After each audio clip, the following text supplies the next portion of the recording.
ওঙ্কার বাংলা ডিজিটালে আমি সহেলি। এই মুহূর্তের খবর হলো, আহমেদাবাদের রেশ কাটতে না কাটতেই ফের মাঝ আকাশে দুর্ঘটনা।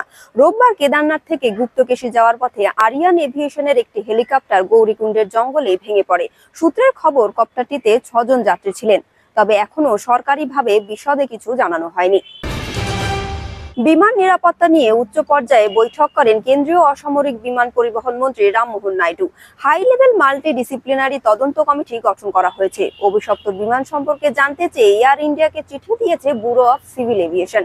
13 দিনের মধ্যে জানাতে হবে উড়ান রেজিস্ট্রেশনের ডিটেল, ট্র্যাক রেকর্ড সহ যাবতীয় তথ্য। রোববার সকালে রবীন্দ্র সরোবরে স্নান করতে নেমে জলে ডুবে মৃত্যু হলো 16 বছরের এক কিশোরের। লিকের জলে জমে থাকা আগাছায় পা আটকে ডুবে যান তিনি।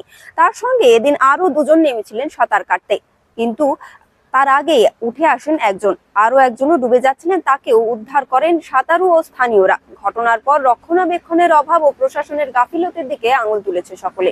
এরকম আরো আপডেটের জন্য নজর রাখুন ওঙ্কার বাংলা ডিজিটালে।